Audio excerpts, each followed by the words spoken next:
Hi guys. तो ये एक बॉलीवुड न्यूज़ आर्टिकल है। यहाँ देखिए गाइस, क्या कुछ आपको सीखने को मिलेगा। ये लिखा है कि the journey to getting a proper release for my film breaks me. अब जो हेडलाइंस होते हैं बॉलीवुड न्यूज़ के, उसमें ज़रूरी नहीं कि सारा हेडलाइन प्रेजेंट इंडेफिनिट को ही फॉलो करे। वो कैसे भी हो सकता है, वो पास्ट वास्ट सब होता है बॉलीवुड वालों का खासकर। तो इसमें देखते हैं कि अब ये कह रहा है कि जो जर्नी है मेरा एक प्रॉपर रिलीज पाने का अपने फिल्म के लिए, वो मुझे ब्रेक मतलब तोड़ देता है। तो यहाँ पर अगर ब्रेक्स लिखा है तो ऐसा नहीं कि तोड़ दिया, ये हम रूटीन भी मान सकते हैं, मतलब इसकी डेली लाइफ की एक्टिविटी भी मान सकते हैं। अब यहाँ पर हम नोटिस करेंगे कि ये जो जर्नी टू गेटिंग, टू के बाद वर्ब में आईएनजी क्यों आया, हम ये नोटिस करेंगे। तो मैंने कई बार बताया होगा कि अगर टू प्रेपोजिशन है तब तो वर्ब में आईएनजी आ सकता है। फिर से मैं समझा देता हूं थोड़ा सा। देखिए गाइस, ये जो टू है, अगर आपको कहीं पर टू दिखाई दे तो आप क्या समझोगे? थोड़ा इसको हाईलाइट कर दूं, बड़ा करता हूं। अगर आपको टू दिखाई देगा तो जनरली सबसे पहले जो इंसान सोचता है वो टू को क्या मान के चलता है कि ये प्रेपोजिशन, यही मानता है ना। लेकिन आपको ये भी तो पता होना चाहिए कि जो टू है ये हो सकता है कि इन्फिनेटिव भी का काम करे। तो इन्फिनेटिव होगा तो क्या पहचान होगी? आई थिंक मेरा कैमरा हिलता है, मैं ऐसे लिखता हूं तो कि हिल रहा होता है, कुछ तो करना पड़ेगा। कोई नहीं, आज हैंडल कीजिए। अब देखिए, ध्यान दीजिएगा, अगर ये टू है, टू के बगल में अगर आपको एक वर्ब दिखाई दे, वो वर्ब अपनी बेस फॉर्म में हो। बेस फॉर्म यानी कि ज्यादातर लोग इसको फर्स्ट फॉर्म कहते हैं, तो आप भी फर्स्ट फॉर्म कह लो, बट मैं इसको बेस कहता हूं क्योंकि बेस ही होता है एक्चुअली। अगर अपनी बेस फॉर्म में हो, जैसे कि यहां पर ऐसे टू हो और यहां पर गो लिखा हो, टू गो, ऐसे टू हो, यहां पर ड्रिंक लिखा हो, टू ड्रिंक, तो ये प्रेपोजिशन नहीं है। ये पूरा का पूरा जो चंक आप देख रहे हैं ना, टू से लेकर ड्रिंक तक, इसको कहते हैं इन्फिनेटिव। खाली टू इन्फिनेटिव नहीं है, इन्फिनेटिव होगा तो बगल में भैया टू के बाद ये होगा। ये टू गो जो है ये भी आपका इन्फिनेटिव है। तो इन्फिनेटिव को हम ऐसे पहचानेंगे कि इसके बगल में आईएनजी आ ही नहीं सकता है, रहेगा तो ये बेस फॉर्म रहेगा, तो ये इन्फिनेटिव होगा। अच्छा, कैसे पता चलेगा प्रेपोजिशन है? तो प्रेपोजिशन का नियम है कि प्रेपोजिशन अपने बगल में ऑब्जेक्ट लेता है, ऑब्जेक्ट लेता है। अब ऑब्जेक्ट बनने के लिए या तो आपको भाई नाउन बनना पड़ेगा। ऑब्जेक्ट कौन बनेगा? या तो नाउन ऑब्जेक्ट बनेगा, या आपका जो प्रोनाउन है ऑब्जेक्टिव फॉर्म वाला प्रोनाउन, सारा प्रोनाउन नहीं। प्रोनाउन का अगर वो ही है तो अगर हिम के रूप में है तो ये प्रेपोजिशन के बगल में आएगा। अगर शी है तो वो हर के रूप में आएगा, ऑब्जेक्टिव फॉर्म में आना चाहिए। अगर वो आई है तो मी के रूप में आ सकता है। अगर वो वी है तो वी का अस हो सकता है। अगर दे है तो दे का देम हो सकता है। तो या तो किसी टू के बगल में या तो नाउन रहे। नाउन का मतलब ऐसे लिखा रहे राम, ऐसे लिखा रहे स्कूल, ऐसे लिखा रहे टेम्पल। आपने सुना होगा ना, किसी व्यक्ति वस्तु स्थान के नाम को संज्ञा कहते हैं, तो कोई ना कोई नाम होगा। तो या तो ऐसा नाउन होगा या इस रूप में अगर प्रोनाउन होगा तो ऑब्जेक्ट का काम कर रहा है। तो ये नाउन या प्रोनाउन आपको यहां दिखाई देगा तो आप समझ जाओगे कि वो प्रेपोजिशन है। लेकिन तीसरी एक और पॉइंट है, जो तीसरा पॉइंट है कि अगर हम चाहे तो जेरेंड को भी प्रेपोजिशन के बगल में रखते हैं, क्योंकि जेरेंड भी आखिरकार काम नाउन का करता है। दिखता कैसे है? ये वर्ब में आईएनजी के रूप में दिखाई देता है। तो अगर आपको कहीं पर टू के बगल में एक वर्ब हो और उस वर्ब में आईएनजी दिखे तो ऐसा घबराना नहीं कि अरे बाप रे, हमने तो सुना नहीं, टू के बगल में तो फर्स्ट फॉर्म सुना है, ये तो आईएनजी। आपको घबराना नहीं है, आपको समझना है कि ये प्रेपोजिशन है और प्रेपोजिशन के बगल में भाई नाउन तो आएगा ही आएगा। ठीक है जी। तो अगर ऐसा लिखा रहा है कि टू गेटिंग, तो आप समझ जाना कि इन्फिनेटिव नहीं है, ये क्या है? प्रेपोजिशन।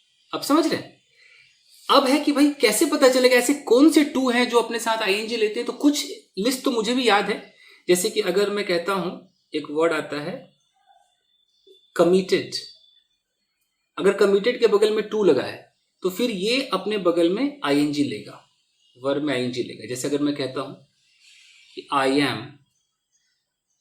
एम कमिटेड और यहां पर मैं टू लगा दूं तो I am committed to teaching you, यानी कि मैंने कमिटमेंट कर रखा है कि मैं आपको पढ़ाऊंगा, यानी कि आपको पढ़ाने के लिए मैं कमिटेड हूं। एकदम कमिटेड मतलब बाध्य हूं, एकदम कमिटमेंट तय है मेरा, तो कमिटेड टू ऐसे याद करना पड़ता है। जैसे आपने सुना होगा कि जैसे एम लगा दिया, इज लगा दिया, आर लगा दिया और यहां पर यूज्ड टू कर दिया।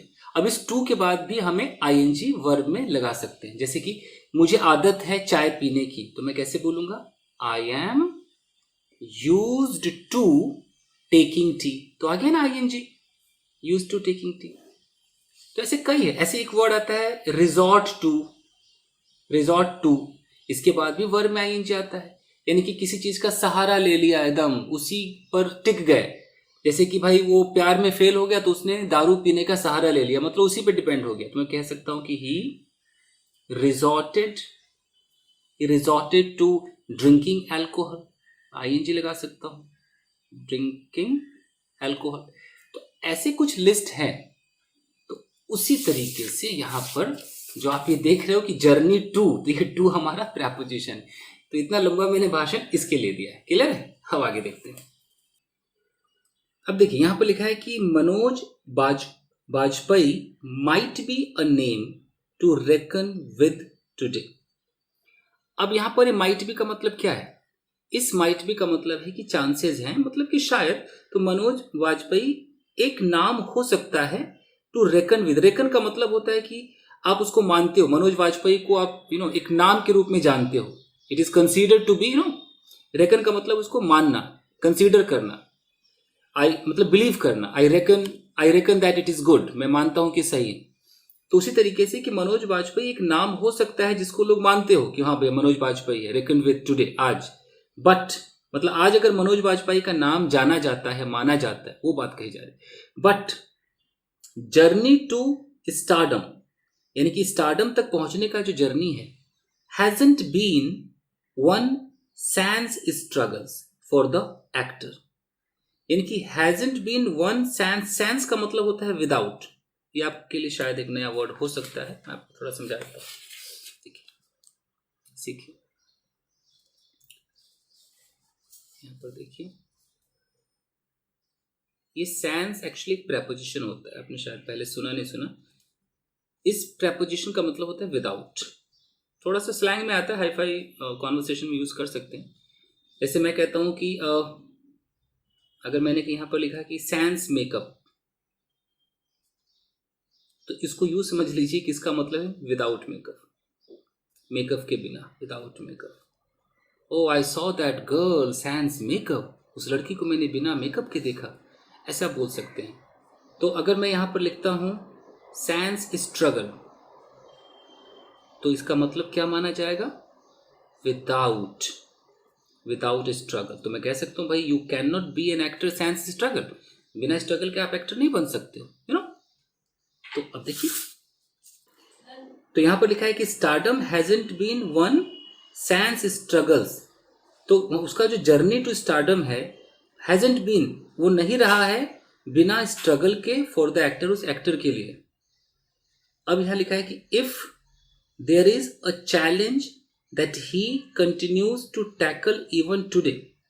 ये तो नॉर्मल है कि if there is a challenge, अगर एक चैलेंज है, that he continues to tackle, वो अभी भी वो टैकल करता है, even today, continues to tackle even today. Tackle का मतलब है कि सामना करता है, हर चीज को टैकल कर लेता है, अभी भी एकदम कंटिन्यू है। It is that of procuring the right kind of release for the films that he does. तो इसका मतलब क्या है कि it is that of procuring, that of क्या होता है आपके समझ में नहीं आ रहा होगा। यहां पर देखिए, आपने देखा कि if there is a challenge that he continues to tackle, यानी कि अगर कोई ऐसा चैलेंज है जिसको टैकल कर लेता है। टैकल किसको करता है? चैलेंज को करता है। कोई भी चैलेंज आता है टैकल कर लेता है, इवन आज तक ये टैकल कर लेता है, वो चीज कंटिन्यू है। तो it is that of procuring. अभी दैट का मतलब क्या है? तो it is the challenge of procuring. If जैसे चैलेंज को टैकल करता है, तो उसी तरीके से ये जो चैलेंज है वो प्रोक्योर, जुटाने का है, the right kind of release, कि सही रिलीज मिल जाए for the films that he always does. यानी कौन सा चैलेंज लेता है? कि सही रिलीज मिल जाए उसे, ऐसा वो प्रोक्योर का मतलब कि ऐसा अरेंजमेंट करता है, ऐसा जुटाता है, the right kind of release मिल जाए उसे। इन लोगों को मेहनत करनी पड़ती होगी ना कि फिल्म को कैसा रिलीज मिलेगा, कैसे क्या होगा, मतलब पोस्ट प्रोडक्शन के बाद तो ये जो दैट ऑफ मैं थोड़ा समझा देता हूं आपको, देख लीजिए। कई बार किसी सेंटेंस का आप डायरेक्ट हिंदी नहीं कर सकते, बहुत टफ होता है, आपको फीलिंग समझना होता है। देखिए ऐसे दैट ऑफ अगर अखबारों में आ रहा है तो मैं एग्जांपल देता हूँ। मैंने बोला कि यार my okay my hair is better than your hair, यानी कि मेरे बाल तुम्हारे बाल से बेटर हैं। अब यहां पर मैं बोलता हूं माई हेयर इज बेटर देन, अभी जो योर हेयर है इसको मैंने उस हेयर को दोबारा हेयर ना बोल करके मैंने बोला that, better than that of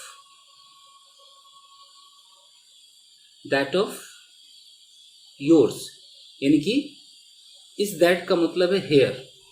मैं दोबारा हेयर ना बोल करके मैं लिख रहा हूं दैट, यानी कि मेरे बाल, माई हेयर इज बेटर, मेरे बाल बेहतर है किससे, हेयर ऑफ योर्स, इसको हेयर मान करके चले, हेयर ऑफ योर्स तुम्हारे बाल से बेहतर है। जैसे अगर मैं कहता हूं कि the steering of my car is better than the steering of your car, तो बार बार मैं स्टेयरिंग बोल रहा हूं ना, अब मैं कैसे बोल सकता हूं कि the steering of my car is better, than भी लगा रहा हूं मैं। अब फिर से मुझे स्टेयरिंग नहीं बोलना, तो स्टेयरिंग को मैं दैट बोलूंगा, than that of your car, तो दैट का मतलब स्टेयरिंग ही है। तो कई बार ऐसा यूज किया जाता है, तो यूज हुआ है, यानी कि इट इज दैट ऑफ, यानी कि it is the challenge of procuring, ये दैट का मतलब ये चैलेंज है, चैलेंज का मतलब ये दैट, ऐसे समझिए। अब आगे देखते हैं। द एक्टर कन्फेसेस, स्वीकारता है, that the whole process of acting in a film, the actor confesses that the whole process of acting in a film, अब एक्टर इस चीज को स्वीकारता है कि जो पूरा प्रोसेस है of acting in a film, एक फिल्म में काम करने का, प्रोमोटिंग इट, इसको प्रमोट करने का, एंड देन एंश्योरिंग इट, ये सुनिश्चित करने का, इट गेट्स रिलीज्ड, कि रिलीज्ड हो जाए, इज वेरी टायरिंग। अभी इस किसके लिए आया है, ये आया है द होल प्रोसेस, इस प्रोसेस के लिए, ये प्रोसेस हमारा सब्जेक्ट है, ये इज उसका वर्ब है। तो ये जो पूरा प्रोसेस है फिल्म में काम करना, उसको प्रमोट करना, ये सुनिश्चित करना कि वो रिलीज हो जाए, ये पूरा का पूरा एक टायरिंग जॉब है। इस चीज को एक्टर जो है वो कन्फेस करता है, स्वीकारता है। हालांकि कन्फेस वर्ड हमेशा आता है अगर कोई आप गलती को स्वीकारते हो खासकर तो आता है, बट यहाँ चलता है कन्फेस, ठीक है। इट ब्रेक्स मी कंप्लीटली, ये जो प्रोसेस है ये मुझे पूरी तरह से तोड़ देता है। Bye the end of it more than the shooting, यानी कि जब ये हम प्रमोशन वगैरह सब कर लेते हैं तो by the end of it more than the shooting, shooting से भी ज्यादा, this wears me out, wears someone out का मतलब होता है थका देना, एग्जॉस्ट कर देना, तो ये मुझे अंत तक एकदम थका देता है। ही टेल्स अस, वो हमें बताता है। Vajpayee believes his job does not end when the director calls cut, Vajpayee ऐसा मानते हैं कि उनका जो जॉब है वो खत्म नहीं होता है जब डायरेक्टर कहता है कट, तो कट बोलने पे बाकी एक्टर का खत्म हो जाता होगा, इनका खत्म नहीं होता है। He in fact goes all out to promote his film, देखिए गो ऑल आउट का मतलब होता है कि आप अपनी पूरी मेहनत लगा देते हैं। ये आप स्पोकन इंग्लिश में यूज कर सकते हैं, जैसे कि मैं आपको बताता हूँ। जैसे गो ऑल आउट, इसका मतलब होता है कि to put your full effort, to put full effort, पूरी एड़ी चोटी का जोर लगा देना। तो मैं बोल दूं कि I am going all out to become an actor, यानी कि मैं पूरी कोशिश कर रहा हूँ, फुल एफर्ट लगा रहा हूँ एक्टर बनने के लिए। तो ये गो ऑल आउट ऐसे होता है। तो यहाँ पर लिखा है कि ही इनफैक्ट गोज ऑल आउट, पूरी कोशिश करता है क्या करने के लिए, टू प्रमोट हिज फिल्म, अपने फिल्म को प्रमोट करने के लिए, एंड गेट देम रिलीज्ड, उन्हें रिलीज करवाने के लिए। यहाँ जो गेट देम रिलीज है ये एक पॉजिटिव वर्ब है, एक पॉजिटिव सेंटेंस इसलिए बना दिया है। मैं आपको समझाता हूँ। अगर मैं बोलूँ कि मैं इस काम को करवा दूंगा तो मैं कैसे बोलूँगा कि आई will get this work done, यानी कि मैं इस काम को करवा दूंगा। तो अगर मैं इस फिल्म को रिलीज करवा दूंगा तो मैं कैसे बोलूँगा, I will get this film released. मैं आपको पिटवा दूंगा, I will get you beaten, ये पॉजिटिव है। अब देखिए, if production houses are not supporting the said film, देखिए अगर प्रोडक्शन हाउसेज जो है वो सपोर्ट नहीं कर रहे हैं द सेड फिल्म का जैसा जिस फिल्म के बारे में बात कही गई है, अगर नहीं कर रहे हैं, ओके, बाय सेइंग, यह कहकर that they don't have enough funds, ये कहकर वो सपोर्ट नहीं कह रहे कि उनके पास एनफ फंड्स नहीं है। बाई के साथ आईएनजी मैं ऑलरेडी सिखा चुका हूँ, फिर बीच बीच में 1-2 दिन बाद ऐसा सिखाता रहूंगा। I take it upon myself, मैं इस चीज को खुद पे ले लेता हूँ। टेक अपॉन माई सेल्फ का मतलब है खुद पे ले लेना। I take it upon myself to go ahead and do it, कि मैं आगे बढ़ूं और उसको करूं। मैं ये take it upon myself मैं आपको समझाता हूँ। स्पोकन में हम लोग काफी यूज करते हैं। जैसे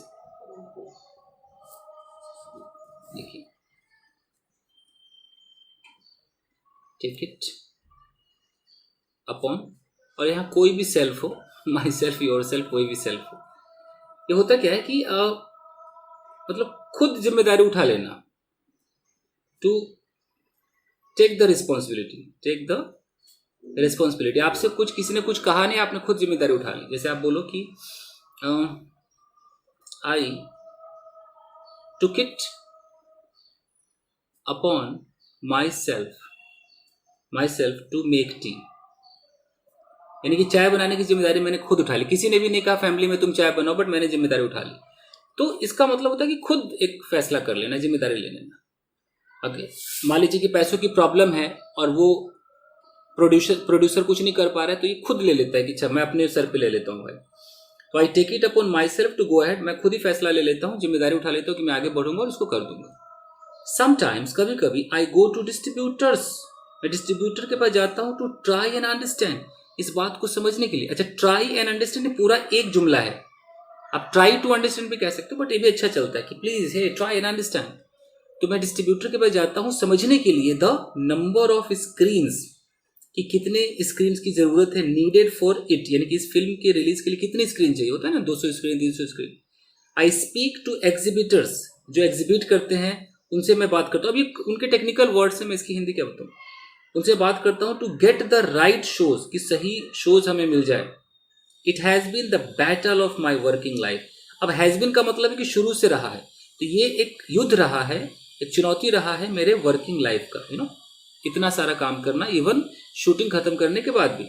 shares the actor last scene in Gulmohar, तो ये एक्टर शेयर करते हैं जिनको लास्ट गुलमोहर में देखा गया था, गुलमोहर उनका काम था। अब देखिए, अब गुलमोहर के बाद लिखा है कि for which he joint hands with director Rahul V Chittella, जिसके लिए इन्होंने पार्टनरशिपिंग की होगी, हाथ मिलाया होगा किससे, राहुल, जो भी डायरेक्टर है राहुल वी चित्तेला से, who made his feature debut with this film. तो इस फिल्म से उन्होंने, जो ये डायरेक्टर है, उन्होंने अपना डेब्यू किया था, वो आए थे सामने गुलमोहर से। अब देखिए क्या लिखा है, but the 53-year-old has no qualms about going the extra mile और holding the hands of the producer and directors until the release of his films. अब देखिए हम बात करते हैं ना कि हैज़ नो qualms, मैं आपको ऐसे बताता हूँ, ये भी स्पोकन में काफ़ी यूज़ होता है, मैं तो करता हूँ. देखिए जैसे कि अगर मैं कहता हूँ नो qualms, आप इसकी प्रोनाउंसिएशन चेक कर लीजिएगा, qualms ही होता है. तो इसका मतलब होता है कि no doubt, no doubt, no fear, कोई मुझे डर नहीं, कोई फियर नहीं. इसमें मैं कहता हूँ कि आई हैव नो qualms, और इसके बाद अबाउट लगाना पड़ता है. I have no qualms about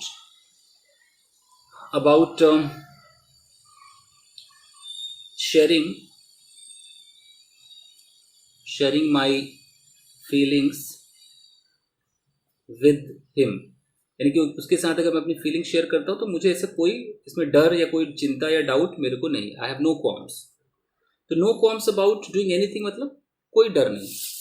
तो देख लीजिए,